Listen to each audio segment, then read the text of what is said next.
യഹ്യാ നബി അലൈഹിസ്സലാം ജീവിതത്തിൽ ആകെ ഒരൊറ്റ തവണയാണ് വയറ് നിറച്ച് ഭക്ഷണം കഴിച്ചത്, പിന്നെ കഴിച്ചിട്ടില്ല.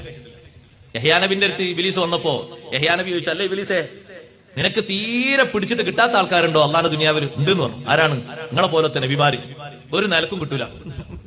എന്നാലും നീ ഒന്ന് ശ്രമിക്കുമെന്ന് വെച്ചപ്പോ ഇബ്ലീസ് പറഞ്ഞു, ഞാൻ ശ്രമിക്കും, ഞാൻ ശ്രമിക്കും, നിങ്ങളെ കിട്ടുമെന്ന്. പലപ്പോഴും ഞാൻ അങ്ങനെ നോക്കും, പക്ഷെ കിട്ടൂല. എത്ര കറക്കിയാലും നിങ്ങളെ കിട്ടൂല. നിങ്ങൾ അള്ളാഹുവിന്റെ പ്രത്യേകക്കാരല്ലേ? യഹ്യാ നബി അലൈഹി സ്വലാം ചോദിച്ചു, എന്നെ നീ നോക്കിയിട്ടുണ്ടോ കിട്ടാൻ? ഒരിക്കൽ നോക്കിയിട്ടുണ്ട്. ഒരിക്കൽ. അതെപ്പോഴാ? അപ്പൊ യഹ്യാ നബി അലൈഹി സ്വലാമിനോട് പറഞ്ഞു, നിങ്ങൾ കഴിഞ്ഞ മാസം നിങ്ങൾ അടുത്ത ഒരാളെ വീട്ടിൽ, ഒരു ബന്ധുവിന്റെ വീട്ടിൽ ഒരു സദ്യക്ക് പോയില്ലേ ഭക്ഷണം കഴിക്കാൻ? ആ പോയി. നല്ല രുചികരമായ ഭക്ഷണം, പതിവിൽ കവിഞ്ഞ് കുറച്ചുകൂടി നിങ്ങൾ ഭക്ഷിച്ചില്ലേ? ആ ഭക്ഷിച്ചു. അന്ന് നിങ്ങൾ എഴുന്നേൽക്കാൻ കുറച്ച് വൈകിയില്ലേ സുബൈന്റെ മുമ്പ്? ആ അതന്നെ. അത് നിങ്ങൾ നോക്കി, ഫുള്ള് കിട്ടിയില്ല, കുറച്ച് കിട്ടിയതുള്ളൂ. കുറച്ചുകൂടി നിങ്ങളെ ഭക്ഷിപ്പിക്കാനായിരുന്നു എന്റെ ശ്രമം, പക്ഷെ നിങ്ങൾ നിർത്തി. നിങ്ങൾ നിർത്തിയപ്പോ ആ നിർത്തിയതിനനുസരിച്ചാണ് അവിടെ എഴുന്നേറ്റത്.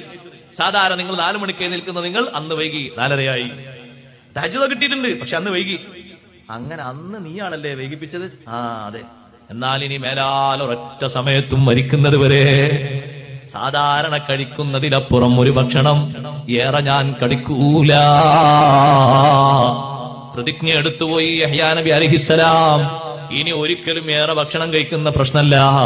എന്റെ നിസ്കാരം നീ കുറച്ച് പിന്തിച്ചു അല്ലേ? അപ്പോഴാണ് ഇബ്ലീസ് പറയുന്നത്, നിങ്ങളെ പോലത്തെ ആളുകൾക്ക് വഅദ് പറഞ്ഞു കൊടുത്താൽ മനുഷ്യന്മാരൊക്കെ നന്നായി പോകും, അതുകൊണ്ട് ആർക്കും ഇനി ഉപദേശിക്കുന്ന പ്രശ്നമില്ല, എല്ലാവർക്കും ഉപദേശം പറഞ്ഞു കൊടുക്കുന്ന ശൈലി ഞാൻ നിർത്തി.